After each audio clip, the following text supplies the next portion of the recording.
Chuck Lind. Like many other modelers, Chuck started with a Lionel train set given him by his dad. It expanded each year until third grade when he met his lifelong train buddy, the late Bruce Nelson. He modeled an HO, and Chuck just couldn't get over how real his trains looked compared to the Lionel. So the Lionel was sold, and HO became his scale of choice. That same year, with no Lionel to give him for Christmas, his mother gave him the book Short Line to Paradise about the Yosemite Valley Railroad, and Chuck fell in love with California logging. In 1992, Chuck had a milestone year. Incidentally, that was the starting year of Mount Albert scale lumber. He changed wives, and he changed scale to ON3. Perhaps Chuck will tell us if there's a link between those two decisions. Nonetheless, both have worked out very well.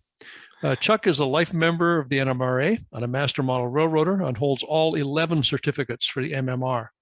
He enjoys scratch building and spending time in the narrow gauge contest room, participating and studying models.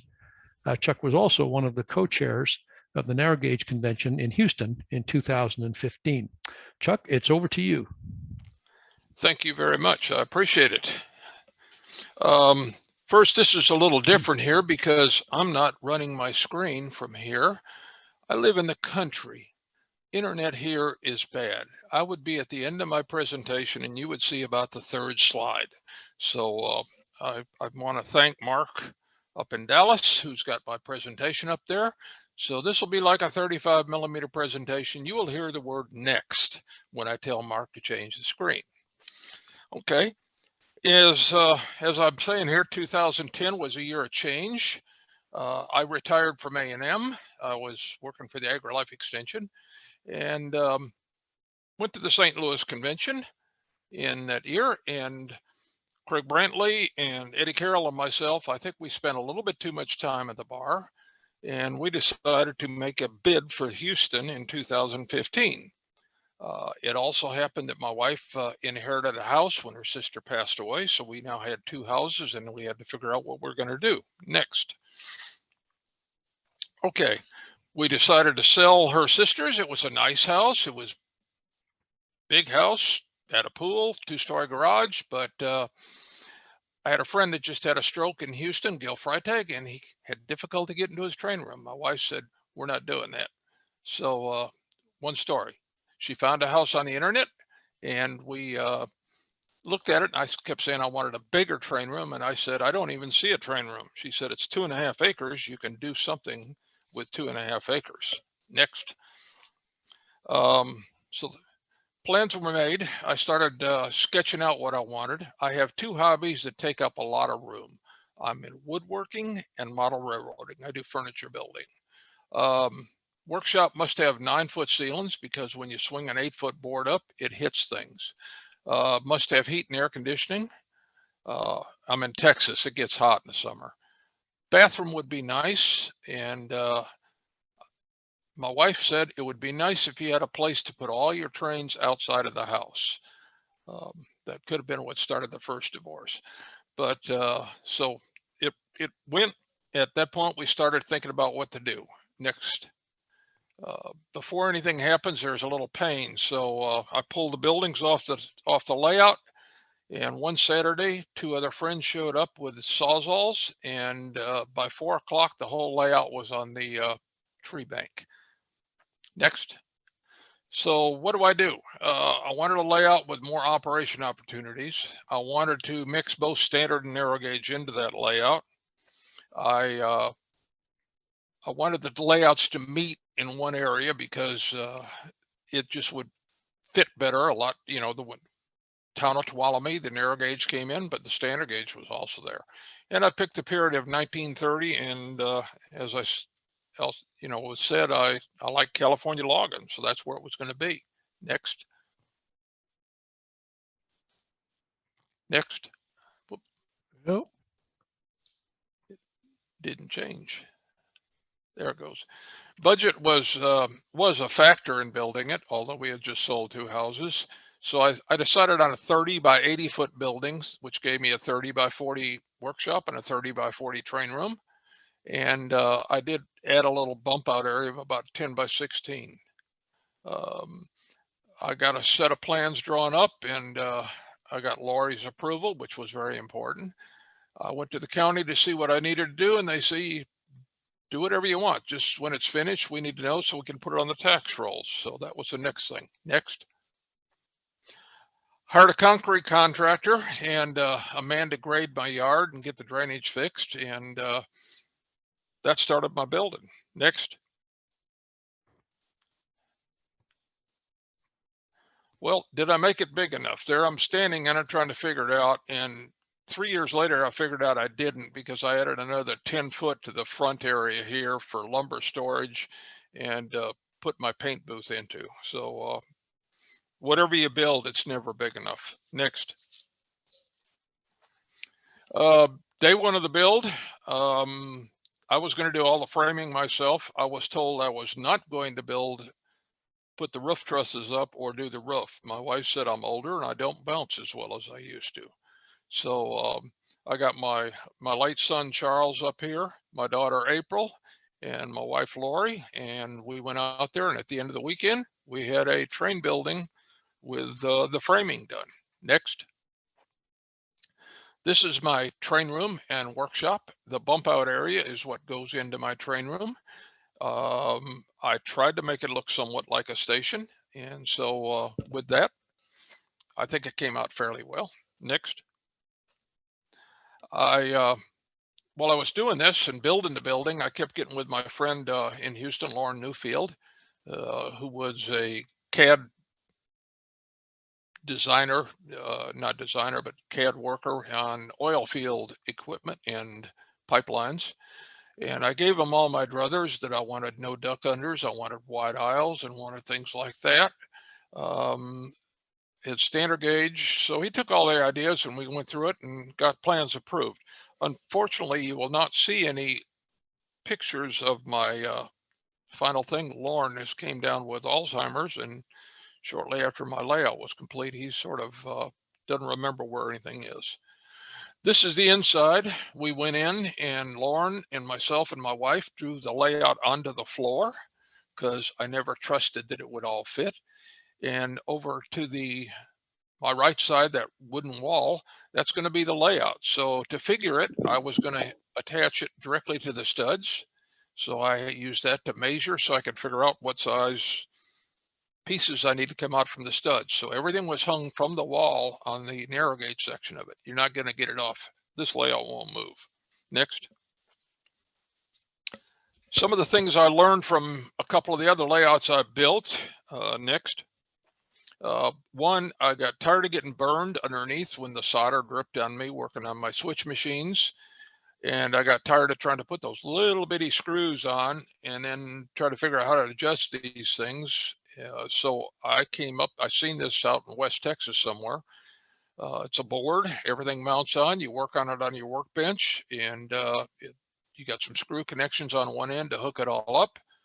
And during an open house, we had one go on us, and within about 5 minutes, we had a new one up there. So next.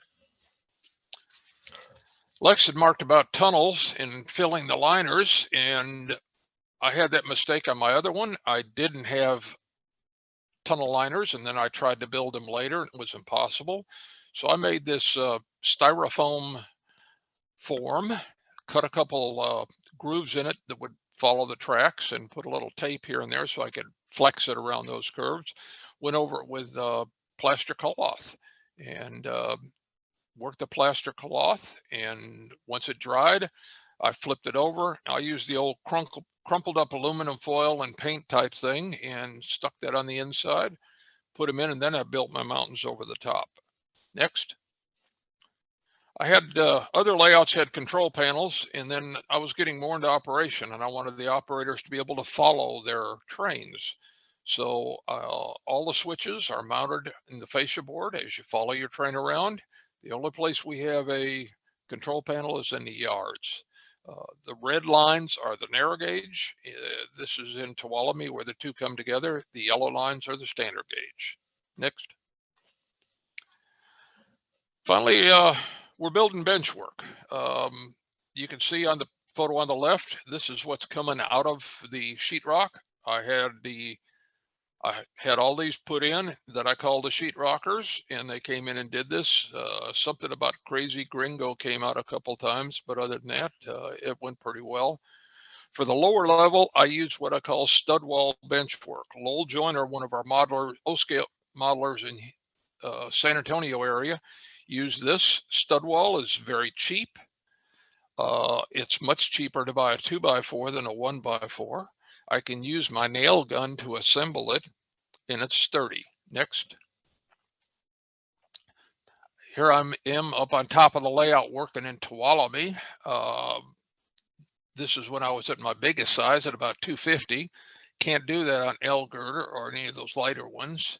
It also kept the bottom very open, so I could pretty well get on a creeper and go anywhere I wanted underneath my layout, install switch machines. Next. And crew lounge, work area, library. As I said, my wife said it would be nice if you could get all your train stuff in one building. So this was all moved out to the building as we finished it up here. I've got all my stuff right there. My library's right there. In the right, the photo on the right, those are the big cabinet is a 35 millimeter slide cabinet. The extension service was throwing it away because nobody uses 35 millimeter slides, but it's just right to hold all those detail parts. Next. This is bench work is pretty well complete, and the road bed is in. I bet my road bed was all 1/2-inch Baltic birch, and I went over that with Homasote. It seemed to be the best way to do it, and then I had to do a little track laying on top of that. I did finally get my golden spike done in 2013. You know, Craig was a little worried that I wasn't going to have a layout for the convention, but we had a full running circle in March and had a good party over that little situation. Next. The Houston area has a layout tour. There's about 50 layouts that open up different weekends in November, and they asked me if I wanted to try and be open. So I said, yeah. So we had trains running, and we had scenery down one wall by November of 2013. So at that point, I figured I still got 2 more years to get the rest of this scenery in. So next. So we'll start out. We'll take a little trip on the Sierra, my standard gauge. It'll leave Oakdale Yard and head eastbound out to Tuolumne. Next. This is my yard at Oakdale. It's got a couple of, it's got some buildings that the Oakdale yardman has to work. The one on the left at the far end is McGonnell Scrap, and it is a Stony Creek building. The one on the bottom right is Wilson Oil, and it is a rags kit that I picked up several years ago at one of the conventions. Next. Here we got our engine, 1813, getting the train ready. It's the crew in the yard is pretty well putting the yard together and getting the engines ready to run. Next. We got the train built. We've just backed up and hooked up into a caboose there, and with a little clearance from my dispatcher, hopefully we can get on the road and get running. Next. As we head out of there, we go through a town of Riverbank. We pass the Mount Albert Lumber Company, built by, you know, that kit came available from this little company called Mount Albert. And we roll past that. We go through Riverbank, where we passed a little paddle wheeler getting ready to load up some supplies. Next. Since we're a freight train, we're not going to stop here. So we're going to get past a few of the background buildings and then past the station and cruise on our way over toward Jamestown. Next. Jamestown, as you can see, is nowhere near finished. That's just sort of some empty Homasote. I've got to build the roundhouse. That's a goal for this year, because the unfortunate part about Jamestown is I got 18 inches of clearance there, and everything I do in Jamestown, I have to do laying down. Now, the depot for Jamestown is in the upper left there, and that is another Stony Creek kit. Next. This is another part of Jamestown. I've been playing with buildings and building buildings for it and moving them around and trying to figure out how I'm going to have my town area arranged. So it's getting closer to getting its final finish. So we'll try it from there. Next. As we go from there, we head into Sonora. Sonora is partly finished. I've got a couple of background buildings.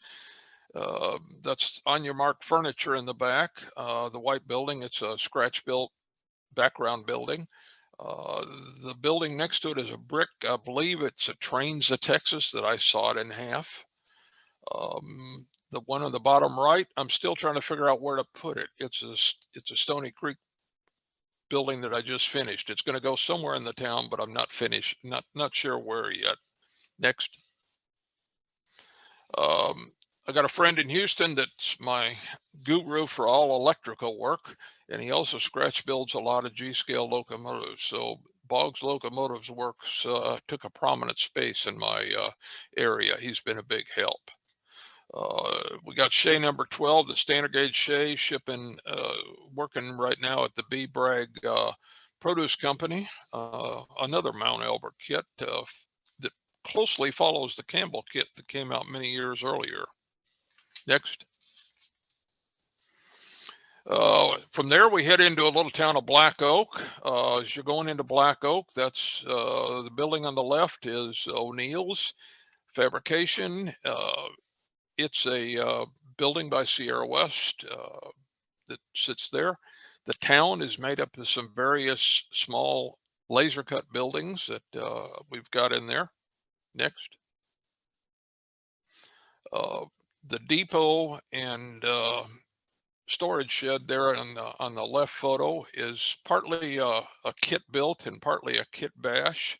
I decided that Black Oak didn't need much of a station, so we just sort of combined an old reefer and a small station together. The railroad building on the right is their little maintenance shed, and it is a Stony Creek kit. Next. Wonder Bank, that was built by a friend of mine who is since deceased. And the lower right side has Wiseman's Foundry, named after Keith Wiseman, and it's another Stony Creek kit. Next. The little speeder shed there on the left is a scratch built kit. A friend of mine had an article in the O-Scale magazine on building that. He built it as a derelict. I decided I wanted to build it as a usable building. It's got, the paint job needs to be redone and a few things, and he's having to work on that speeder again. But I opened it up for that. And the building on the right side is an early Stony Creek kit, and that happens to be my beer and bait place for the fishing camp. Next. There's an overall scene of the town. You can see the maintenance shed back there, and a few of the other buildings in town looking up through it, and a couple of the little shack housings where the people live in the town. I think there's a lady of evening working in one of those little buildings. Next. As we head out of town and it rolls over the bridge, you can see a barge working down there. We've got a sand outfit that's serviced by the railroad and also by the river. The barge is getting a load of sand right now and getting ready to head out. Next. The next one is a little town called Oil Patch. And Oil Patch was named after my friend, Lauren Newfield, who worked in the oil industry.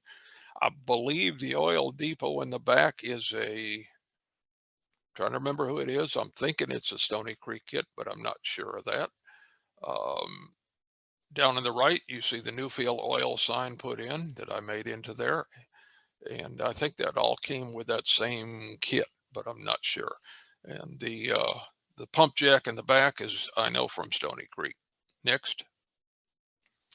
Here's I picked up a couple of the Stony Creek wooden derricks. So I've got a couple of wells being drilled.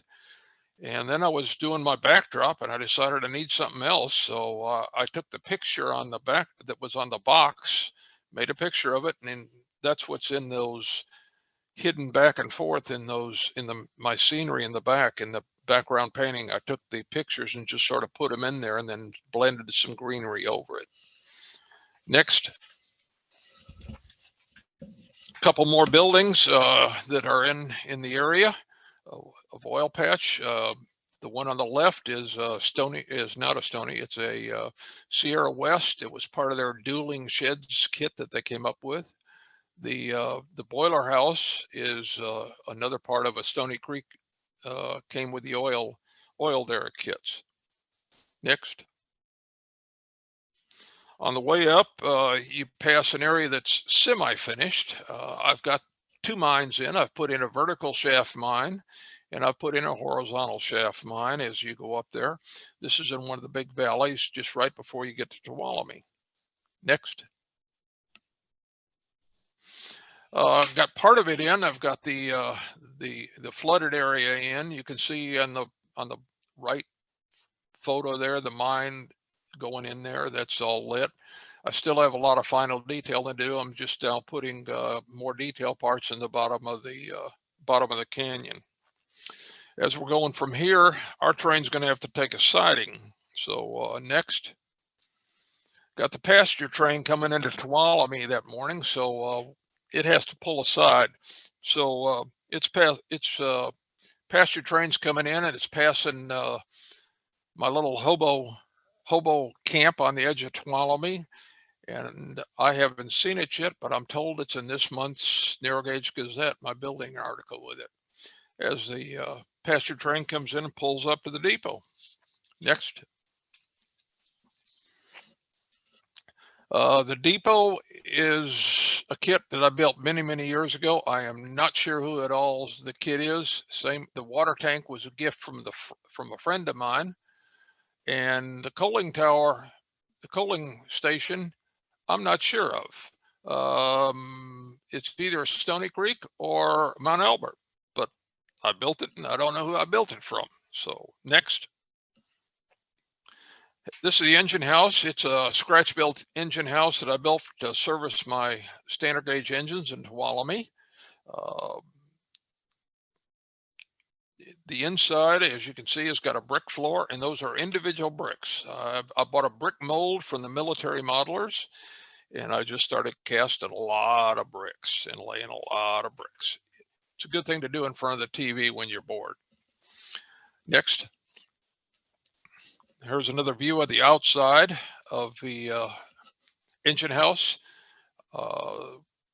I've tried to add as many junky details. After going over to the museum I volunteer at over in Louisiana, I noticed they've got junk all around the old engine house. And on the right side is a blacksmith shop that happens to be in the back side of the engine house. Next.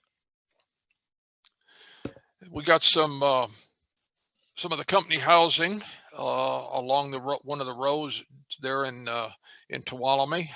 Those are Banta kits, and the commissary, where you can buy everything you need in this logging town, is a rags kit that was available many years ago. Next. This is sort of the centerpiece of my town. It's my sawmill. It is not the sawmill that's in Tuolumne with the Westside Lumber Company. The original sawmill that this is taken from is in Longleaf, Louisiana, at a place now called the Southern Forest Heritage Museum. I'm a volunteer there, and I'm on the board. I've probably crawled over just about every inch of this building. And so when it came to building a sawmill, I said, I'm going to build the one I like and the one I know the most about. So this is the building as it's set in 1930. Next. This is an interior view looking at the jack chain coming in. This mill had a bandsaw in 1930. And a bandsaw was on the right side. Bandsaw was on the left side. The double circular saw was on the left side, which is the reason for those three-sided logs on the outside of the mill. The circular saw would cut 3 sides of the log, making these cants. They would make a trip through the mill, through a transfer table, come all the way back from the outside of the mill and be put there so they could cut them on the bandsaw. As Mr. Kroll stated, if you cut 3 boards with a circular saw, you lose 1 board.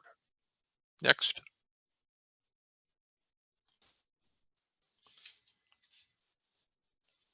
This is a planer mill.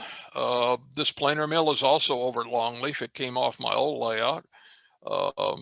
Has a boiler house that runs a large flywheel that goes underneath the planer mill, and all the belt drive system comes up from under the floor, and it's got a full interior inside the planer mill. Next. This is my engine facility for my narrow gauge. The man happens to be working out there right now trying to remove some parts that they can use. I think this engine kit, derelict engine, is available again through Wiseman, but I'm not totally sure on that.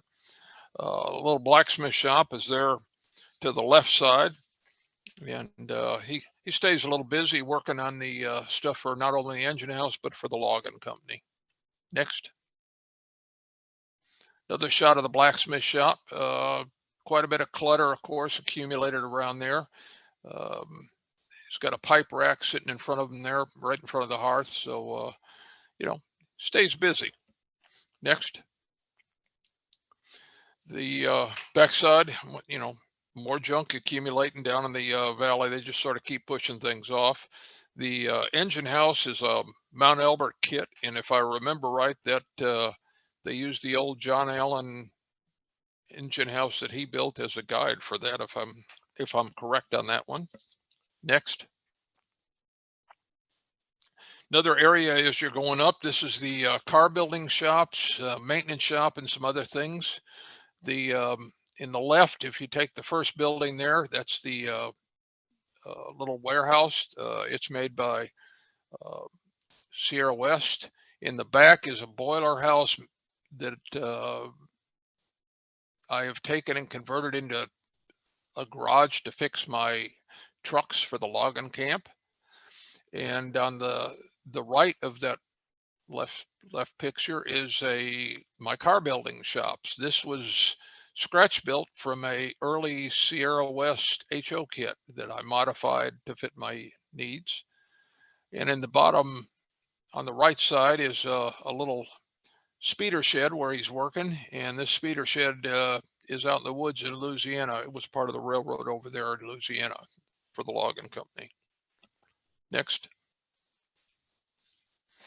Another shot looking inside the car builders, and also looking at the junk pile that's accumulating outside. There is a bulldozer in the middle of that junk pile that you can see parts here and there, but I figured you can never use enough parts, and you can never have enough detail parts stuck in an area. Next. Well, we finally made it up to the narrow gauge, so this is what everybody wants anyway. So we're going to head out of Tuolumne and make our way to Camp 18, along with a couple of little jots along the way. Next. Number 8's backing out of the engine house. The crew got working on it last night and finished it up, so it's ready to go. Next. It's going over. It's got to get turned on the turntable before it heads over to pick up its train. Next. As it heads out, you see the facilities there at the engine house. It's got the oil tank and the water tank, and then just in front of the engine, you see a sand house. Those are all Mount Elbert kits that were done on one of their series. Next. Okay, he gets over, he's got the dispatcher's office, and I think this was a Rio Grande kit of the West Side dispatcher's office. I do follow the West Side fairly close on a lot of things, but I'm not a nitpicker on that, so I'm a tall pine guy, so that's how come my railroad's that way. Next. As we head past the river with number 8, pulling some empty log cars headed up to Camp 18. There's a track that comes off in front of there that goes down to an area. Next. That's you got Bailey Mine down there, which is a Banta kit from several years ago. And you also have a Chinese railroad crew that's working on trying to build a tunnel to connect to some more logging areas. This area is serviced by the Yardmaster in Tuolumne. Next. As we head up, we're on number 8 here. You see another logging camp above you. That logging camp is named after a late friend of mine, Jim Barron, who many of you know for his many items that he built over the years in his Trains of Texas stuff. Next. There's another shot of the loading area for the Hungry Horse Timber Company. And it uses both truck supplies coming in on the old trucks in the back, as well as logs from a logging area right across the tracks. Next.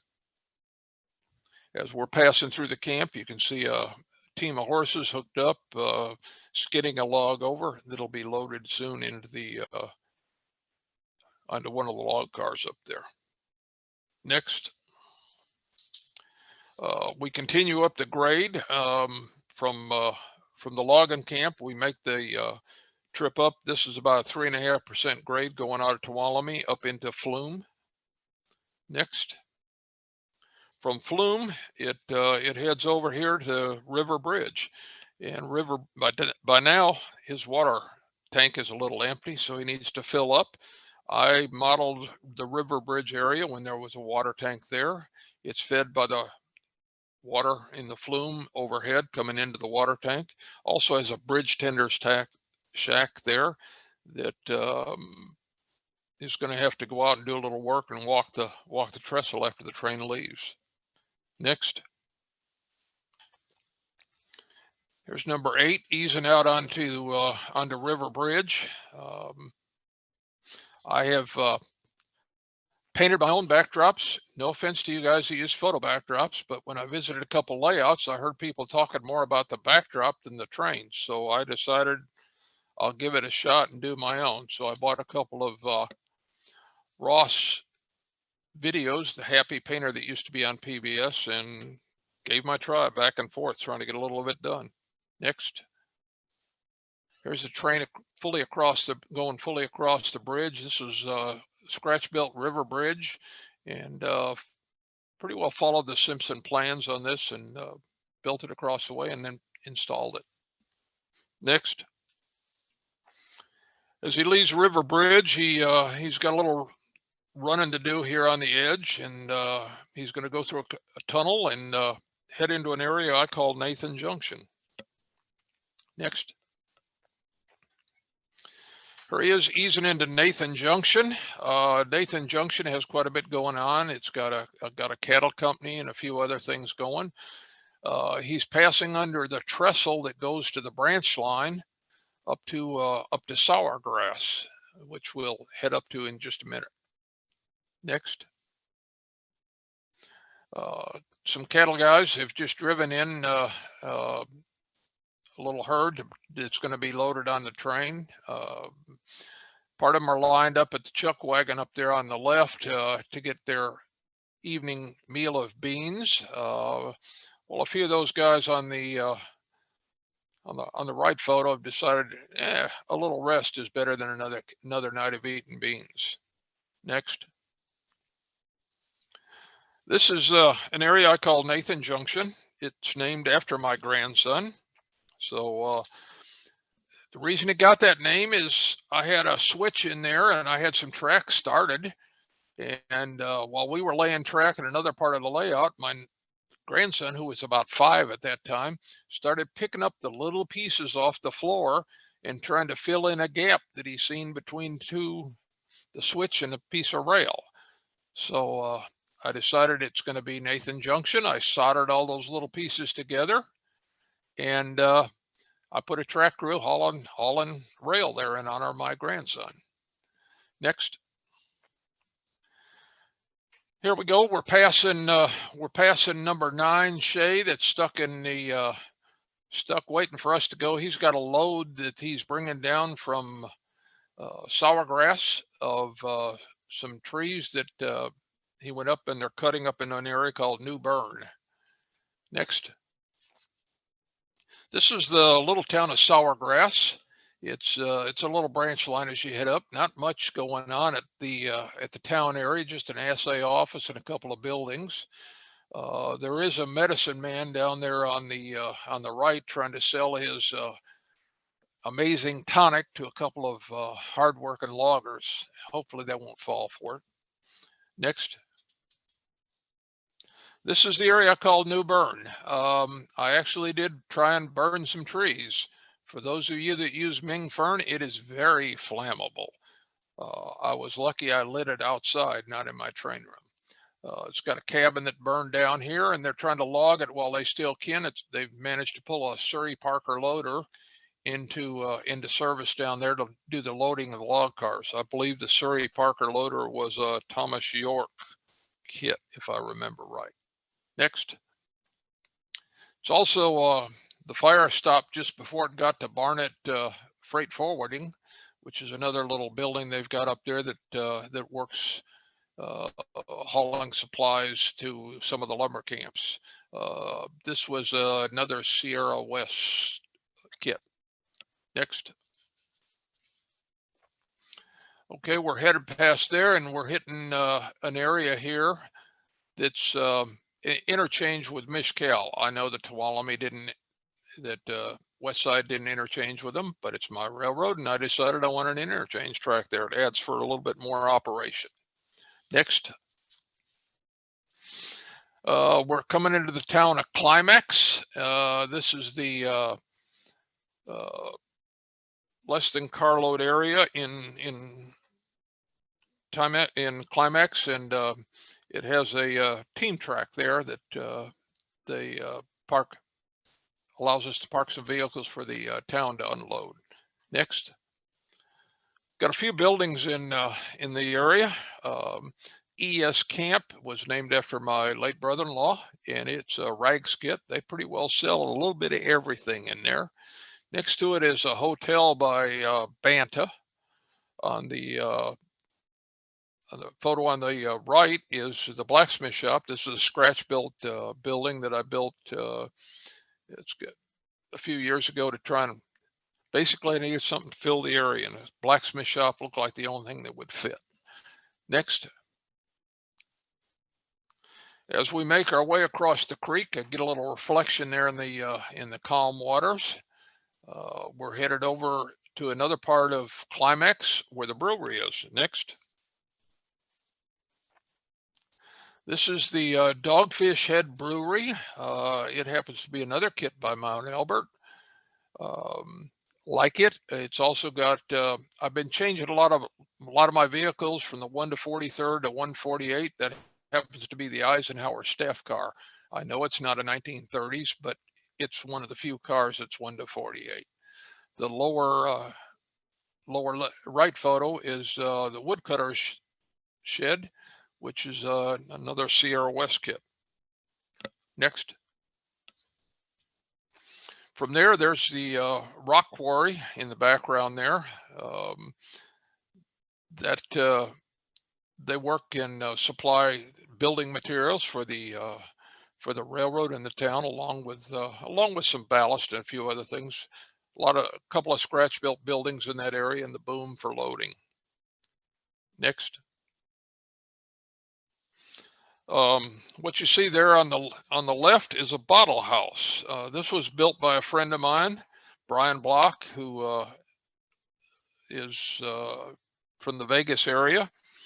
And the real bottle house of that, the prototype is still around. It's fenced off. It's in Rowlett, Nevada, out in the middle of nowhere, a ways from up from Las Vegas on your way to Death Valley. And in the lower right, the trains are starting by Fritchie Mine. Next. Here's the rest of the Fritchie Mine complex. This is another Stony Creek building kit with had several little buildings with it. It had a couple of the housings, the mine frame, the little lean-to shed, and a powder shed for it. So next, we're going to head out on one of the high cuts in the mountain as we make our way over toward Virginia City. Next. As he gets to Virginia City, the first thing he has to do is step down out of his train, go over to that little green phone booth by the switch there, and call in and see if he's okay to head on in the rest of the way into Camp 18. You can barely see them in the foreground. There's some little white dots. Those happen to be mushrooms. Those are made from fiber optics.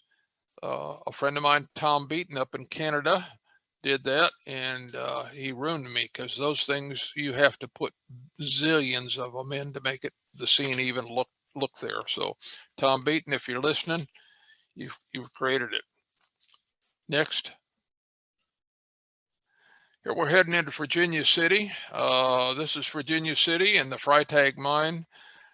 These are named after long-term friends of mine in the Houston area, Gil and Virginia Freytag. If you're in MRA people, you probably know who they are. They're pretty well the leading couple in our area for model railroading. Next. And finally, we're passing the little gypsum kiln on the photo on the left, and the Y that turns trains for the Camp 18. As we go into Camp 18, we pass the West Side oil tank kit by Banta. Next. Finally, we arrive in Camp 18. We got a log loading, so we're bringing our set of empties in so they can be loaded for the return trip back down the hill to Tuolumne. Next.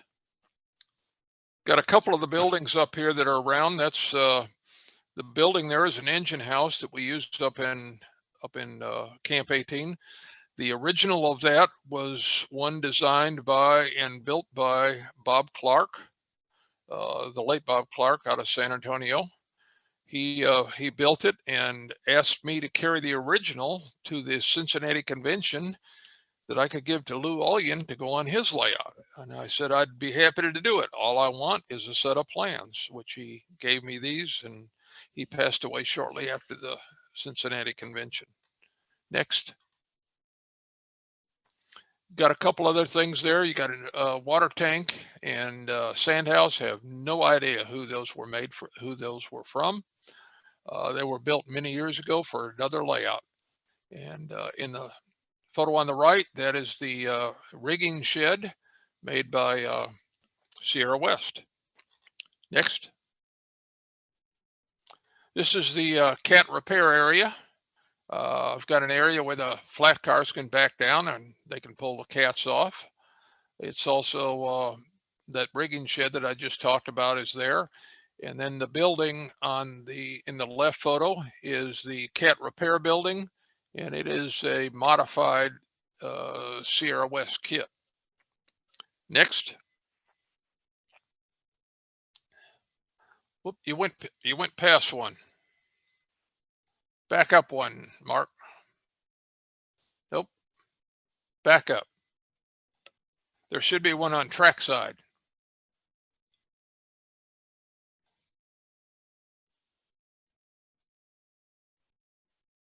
Those were the new slides you were putting in.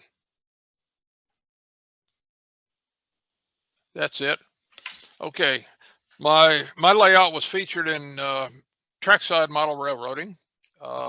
I don't know how many of you know about this. It's a great monthly video magazine. It's about $19 a year. There's their website. They came down to Houston and they featured about 6 or 7 layouts in the Houston area. So Craig's was featured last fall. Mine was in the January issue. So, you know, if you're interested, go to the website. There's a free viewing area you can look at, and then you can, if you're interested, go from there. Now the next one. hopefully longleaf. As I said, I'm a board member at the Southern Forest Heritage Museum. I'm leaving for that area at 6:30 tomorrow morning to do some work over there.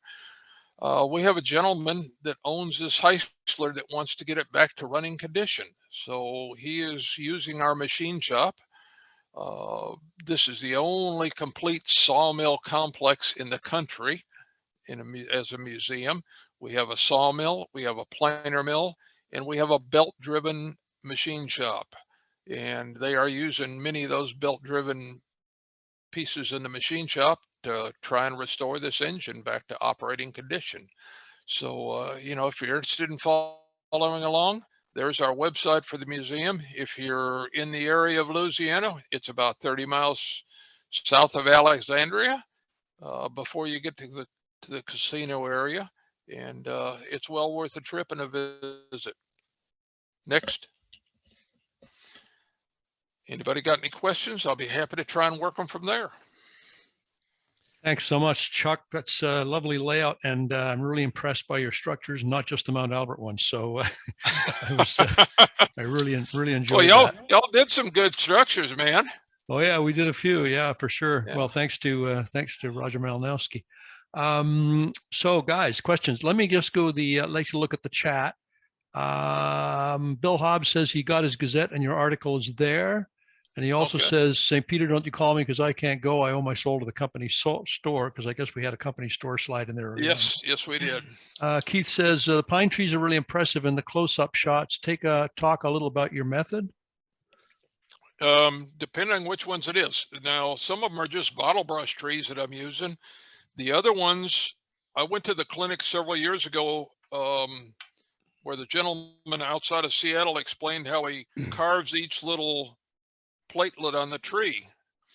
I came home and tried that, and after about 7 hours of working, I said, I need to figure out how to cast these trees. So part of my trees, I've carved about 6 different trees, and now I'm casting the heck out of trees to make my bigger pine trees. What do you cast them out of? It's a casting resin. I made a 2-part mold that they fit in, and you know, I have to do a little cleanup work, but it's better than 7 hours worth of carving trees. Yeah, you can spend a lifetime and have 10 really nice trees. Yeah. Thanks for that. Pete asks, how did you achieve the ripple effect on the lake surface in Virginia City? I used a hair dryer. When I put the casting resin down, I went over it and sort of sped it up a little bit, and the hair dryer sort of gave it a little ripple to it. And so, cool. Too many of my ponds are totally still, and so I figured I needed some action in a couple of them. So the river and the pond and the river in Tuolumne got a little wave action. Yeah, I like that effect. It looked pretty good. Bill Hobbs is asking, do you have log loads that can be put on and taken off the log cars? No, by the time I chain them down, but I have solved that problem. I have 2 cars with the same number. So if you have a loaded log car, there's also an empty log car that some little elf goes around between operating sessions and changes them out. That works beautifully. I like that. Bob Shepard writes, I lived in Alex in the 80s and worked through Longleaf. Talked to the folks from McNary who were still sore that the McNary company moved the mill to Arizona in the 1930s. Yeah. There's some history there. Very little of the town of McNary. There's a couple of buildings, and that's about it, in a log pond. Okay. So that's the end of our questions.